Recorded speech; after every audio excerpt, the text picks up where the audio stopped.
ہم نے اس شخص کو جس نے یہ اسپیس بنایا تھا، جس نے یہ لیڈرشپ مہیا کی تھی، جس نے اس وقت یہ کہا کہ عورت اور مرد میں کوئی امتیاز، جینڈر جو امتیاز ہے وہ نہیں ہونا چاہیے، اس نیشنل کانفرنس کو اور اس شیخ عبداللہ کو ہم نے ٹکڑے ٹکڑے کرنے کے لیے لاکھوں اربوں تو خرچ کر دیے، لیکن پاکستان کے غریب لوگوں کو روٹی دینے کے لیے ہم تیار ہیں۔ اور کم و بیش وہاں بھی اسی طرح کے رویے ہیں، یہ کوئی میں وہاں کوئی آئیڈیل صورتحال نہیں ہے کہ میں، لیکن ہم یہ کہتے ہیں کہ جب ہم یہ کہتے ہیں جس ایڈمنسٹریشن کے اندر ہم رہتے ہیں اس کی رانگ ڈوئنگ پر ہم اگر جرات اور بے باکی سے جو امن کو تہو بالا کرتے ہیں، جو امن کی بات کرنے والوں کو امریکہ کا ایجنٹ، برطانیہ کا ایجنٹ اور پتہ نہیں کس کس کا ایجنٹ کہتے ہیں، ان کو ہم انڈیا پہ تنقید کر کے وہ سپیس نہیں دینا چاہیے۔ آزاد کشمیر والوں کو خود مختار کشمیر کے نعرے کے پیچھے چھپ کے پاکستان کی اسٹیبلشمنٹ کے مفادات کی تکمیل کرنے کے بجائے ان کو پاکستانی اسٹیبلشمنٹ سے مانگنا چاہیے کہ یہ ہمارا حق ہے، یہ ہماری تاریخ ہے، یہ ہماری پرمپرا ہے۔ بدقسمتی سے یہ نعرہ بھی مہاراجا نے تو کنسپٹ کیا تھا نا انڈیپینڈنس کا، لیکن بعد والوں نے کیا کیا؟ بعد والوں نے تو پتھر ڈھونا شروع کر دیے پاکستان کے۔ خود مختار کشمیر کے نام پہ جو کچھ جو کھیل رچایا گیا، جو قتل و غارت کی گئی، ہم آج بھی ان کے احتساب کے لیے، ان کے لیے زبان کھولنے کے لیے تیار نہیں ہے، اور ان کو ایک نیشنلزم کی ایک ایسی ارسپیکٹو، ہم بطور نیشنلسٹ، بطور ترقی پسند انسان، ہم ریاست جموں کشمیر کے اندر بسنے والے تمام لوگوں کو، چاہے ان کا پولیٹیکل عقیدہ کیا ہے، چاہے ان کا مذہبی عقیدہ کیا ہے، ان سب کے عزت اور وقار کے لیے ہم تیار ہیں، ہم جدوجہد کر رہے ہیں اس کے لیے۔ لیکن وہ لوگ جو کشمیریوں کے قتل میں ملوث ہیں، وہ لوگ جو کشمیر کے اندر یہ تعصب کی، یہ مذہب کی، یہ فرقہ واریت کی دیواریں کھڑنے کا سبب ہیں، ان کو ہمیں اپنی نیشنلسٹ صفوں سے باہر نکالنا ہوگا، ورنہ نہیں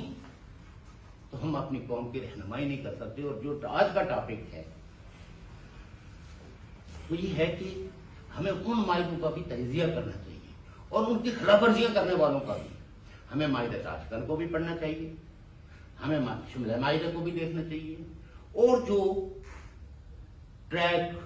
1، ٹریک 2، ٹریک 3 پہ جو ڈپلومیسی ہوتی رہی ہے، تو ان سب چیزوں کو دیکھتے ہوئے یہ ہمیں دیکھنا ہوگا کہ ان ساری ایکٹیویٹیز کو جو امن کے قیام کے لیے تھی، ان کو سبوٹاج کس نے کیا۔ میں چونکہ پروفیسر صاحب کی کسی بات کو دہرا کے آپ کی مزید نہیں وہ کروں گا، لیکن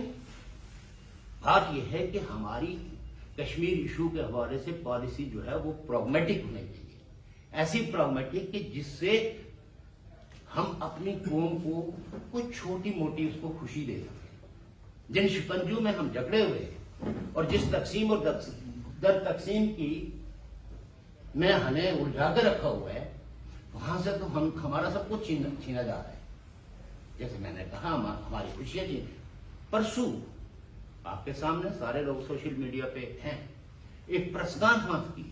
مدرسے کے عالم نے، بہت مہم نے، کہ میرے مدرسے سے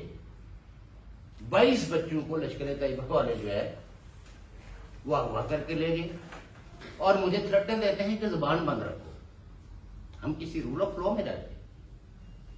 ایک طرف تو حکمران جو ہے وہ دعوے کرتے ہیں کہ ہم وکٹم ہیں ٹیررزم کے، اور دوسری طرف ٹیررزم کو فروغ دینے کے لیے، امن کو تہو بالا کرنے کے لیے، لوگوں کی ذاتی زندگیوں میں مداخلت کے لیے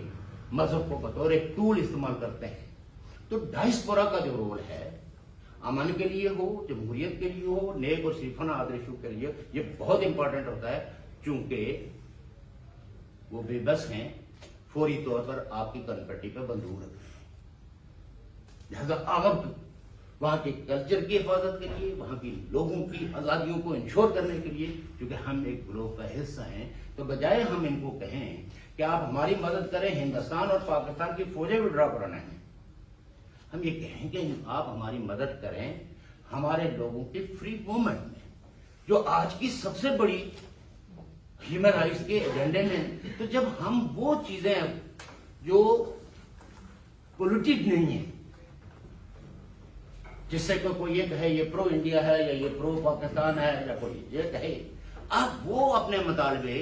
اس دنیا میں رکھیں جس کی وجہ سے یہ لوگ آپ کے دکھ کو انڈرسٹینڈ کریں. اور پولیٹیکل فورسز جو ہے وہ انٹیلیجنٹلی اپنی قوم کے جو زندہ دکھ ہیں ان زندہ دکھوں کے اظہار کے لیے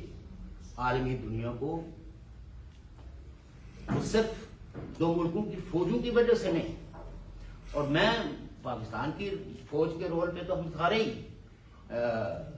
اس کے نقاد ہیں کہ پاکستان میں جمہوریت کا پودا پھل پھول نہیں سکا، لیکن ہمیں یہ بھی دیکھنا چاہیے کہ اس میں فوج کتنی ملوث ہے، اور اس میں امریکہ کتنا ملوث ہے، اس میں برطانیہ کتنا ملوث ہے. اور انہوں نے جس ملک کو بنایا، جس کو آپ پاکستان کہتے ہیں اور کئی لوگ اس کو اپنے عقیدے کا حصہ بناتے ہیں، انہوں نے تو اس لیے بنایا ہی نہیں تھا کہ یہاں پولیٹیکل پارٹیاں گرو ہوں. انہوں نے تو اس لیے بنایا ہی نہیں تھا کہ یہاں جمہوریت ہو، ایک پارلیمنٹ ہو، حکمران جواب دہ ہوں پارلیمنٹ کے سامنے. انہوں نے تو بنایا تھا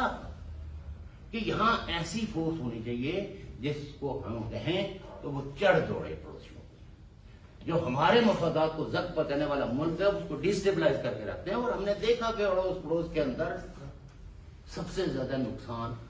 امن کو، دوستی کو، اخوت کو اور تاریخی قوموں کے وجود کو نقصان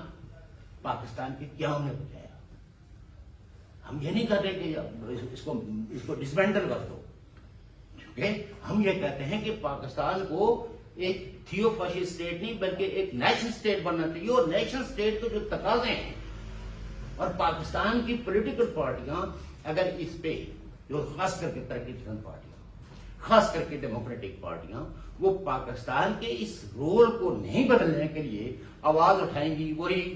آدھا اسلام، آدھی جمہوریت، آدھا نیشنلزم، یہ سب چیز کرتے رہیں گی، تو پھر آپ فوجی جنرلوں کی ہی گود میں چلتے رہیں گے اور لوگ جو ہے وہ ہجرت میں مجبور ہوں گے، اور امن جو ہے وہ آپ کے لیے بن کے رہ جائے گا. اور اس خطے کے اندر بسنے والا ہر آدمی انہوں نے مجبور کر کے رکھا ہوا کہ وہ مائگریشن کرے، ہجرت کرے. میں ماضی میں بہت دفعہ آپ لوگوں سے کر چکا ہوں کہ پاکستان کی پالیسی یہ ہے کہ آزاد کشمیر کے اندر کوئی آدمی، کوئی ذی شعور نہ رہے، بلکہ اس کے لیے یہ دھرتی اتنی تنگ کر دی جائے کہ وہ ہجرت کرے. اور وہ جو کوئی جس کو پڑھا لکھا ہونے کا ذوم ہے، وہ صرف ہماری کشیدہ گوہی میں وقت گزارے، وہ اپنے شاگردوں کے اٹھائے ہوئے سوالوں کا جواب دینے کے بجائے وہ مسلم کانفرنس کی 1947 کی فتوحات کے قصے کہانیاں بتائیں. میں نے وہ تحصیل سر پڑھا ہے. تو جب میں نے کہا کہ یہ کیا ریسرچ ہے کہ ڈگری ملنے کے لیے پاکستان کے اکیڈمیشنز کے کان خوش کرنے پڑتے ہیں. اگر انہوں نے یہی کہا کہ اگر میں وہ سارا نیریٹو اس میں لکھوں گا تو مجھے پی ایچ ڈی نہیں ملے گی، مجھے ڈگری نہیں ملے گی، میرا تھیسس ایکسپٹ نہیں ہوگا. تو ہمارے ہاں تو ریسرچ پہ بھی، یعنی آپ کشمیریات پڑھانے کے لیے تو ایک جاب کریٹ کرتے ہیں، لیکن کشمیریات کے لیے ریسرچ کرنے کا وہ حق نہیں دیتے جو آپ آزادانہ طریقے سے کر سکتے ہوں، یا ٹرو فائنڈنگز جو ہے کہ ہماری تاریخ کے اندر ہوا کیا ہے، ہماری تاریخ کے اندر کون مجرم ہے اور کون اس تاریخ کی بقا کی جنگ لڑنے والے. تو اچھی خواہش تو رکھنی چاہیے. ایک دفعہ ایک صاحب مجھ سے بحث کرنے لگے، تو تھوڑی بحث میں وہ ہنس کے تو کہتے ہیں میں تو عمل کا آدمی ہوں، مجھ سے تو باتیں نہیں ہوتی. میں نے جو سب سے آسان کام ہے وہ تو تم سے ہوتا نہیں ہے، تو مشکل کام کہاں سے کرو گے؟ تو اچھی باتیں تو کم از کم ہم سے کرنا سیکھ لیں. اگر ہم اچھی باتیں ہیں جس کو آپ سب سے آسان سمجھتے ہیں، آج ہی جو موبائل ہے اس میں آپ کے ساتھ دنیا بھر کی کتابوں کا علم اس کے اندر موجود ہے. لیکن پرابلم یہ ہے کہ ہمارے پاس ہمارا مذہب جو ہے وہ ہے جو جمعے کے خطبے کا، جن کو انہوں نے کہا کہ وہ ہیرو تھے ہمارے مولوی صاحب نے. ہم نے کبھی خود سے ان کی زندگیوں کے، ان کے کردار کی، ان کی اپنے ہم اثر لوگوں کے ساتھ حسن سلوک کی کوئی ہسٹری نہیں پڑھی. مولوی صاحب نے کہا فلاں آدمی بہت اچھا ہے، اسلام میں اس کی بڑی وہ ہے، ہم نے پھر بنا لیا اچھا ہی ہو. ہم نے کبھی ان جنگوں کا تجزیہ کرنے کی کوشش نہیں کی جس میں ہزاروں صحابہ قتل ہو گئے، ہزاروں لوگ سفر ہو گئے. کتنے لوگ ہیں جنہوں نے جنگ صفین پڑھی ہے، جنگ جمل پڑھی ہے. ہم جب دوسرے سے بات کرتے ہیں تو ہم کہتے ہیں کہ ہمارا دین تو امن کا دین ہے، لیکن دوسرے ہی ہمیں مولوی صاحب کی دی ہوئی وہ آئے جو جنگ و جدل کو دی. اب ہم اس کا بھی پس منظر سمجھنے کے لیے تیار نہیں ہے، یا ہمارے پاس اتنا وقت ہی نہیں ہے. تو سو دیٹ آج کا یہ ایک بہت لیٹ شروع ہوا. اور دوسری بات یہ ہے کہ جو ایریاز تھے جہاں سے لوگ یوز ٹو تھے، جیسے وہ دعوت ایک دوسرا ریسٹورینٹ تھا جس میں ہم کہیں پروگرام، تو لوگ آسانی کے ساتھ ان کو پتہ ہو رہا تھا. کئی لوگ تو وہاں سے یہاں پہنچے واپس، فاریاتی پہلے وہاں پہنچی، کیونکہ ان کے تحت و شعور میں تو دعوت وہی تھا کہ جس میں ہم پروگرام کرتے ہیں. ان کو کیا پتا کہ ہم نے ایک نیا دعوت ریسٹورینٹ بھی درخت کر لی ہے. تو ظاہر ہے کہ اس کو ہم اس طرح سیمینار کو وقت پہ شروع نہیں کر سکے، اور کسی ٹاپک کے ساتھ بھی انصاف ہم میں سے کوئی بھی نہیں کر سکا. جو کچھ پروفیسر صاحب نے کہا اسی کو پلے باندھیے، اس پہ سوچیے اور آپس میں بحث مباحثہ کیجیے. اور وہ دوست احباب جو نہیں آئے، نہیں پہنچ سکے، ان کی مجبوریوں کو سمجھتے ہوئے ان سے بھی ضرور تھوڑی بہت پوچھیے گا کہ کائنات کا یہ سفر کسی کے بیٹھ جانے سے یا کسی کے راستہ بھول جانے سے قافلے نہیں رک پاتے. اور وہ سینئر لوگ، چلو ہمارے عثمان جانی صاحب جو بہت لیڈر ہے وہ اس وقت یہاں موجود نہیں ہیں، لیکن وہ آپ کی گیدرنگ یا ورکرز کو ایکٹیویٹ کرنا، ان کو تھوڑا سا موٹیویٹ کرنا، تو ہمیں چیزوں کو غور کرنا چاہیے کہ ہمیں کتنے دوست احباب کو ہم ایک تو گروپوں میں دعوت نامہ چھوڑ دیتے ہیں، اور اگر اس گروپ میں 20 میلیں کسی نے ڈال دی، 20 چیزیں پیسٹ کر دی، تو شاید آپ کی دعوت نامہ جو ہے وہ پڑے ہی نہ. تو اس کے لیے ضروری ہوتا ہے کہ جب کوئی بھی پروگرام رکھیں تو اس میں فون کر کے اپنے دوست احباب کو، اپنے ورکرز کو، اپنے ساتھیوں کو انفارم کریں. محض وہ ہمارے ایک مولوی صاحب ہوتے تھے مولانا عبدالعزیز فراڈی صاحب، بڑے اس وقت کے دیوبند کے پڑے ہوئے تھے. تو ان کے پاس کچھ لوگ چلے گئے کہ بھئی ہمارا بچہ نہیں ہو رہا، تو کپل چلا گیا کہ ہمیں کوئی تعویذ ہو کچھ. تو وہ تعویذ لکھنے لگے، یا انہوں نے خود لوگوں کو سنایا. تو اتنے میں اور ایک آ جاتا،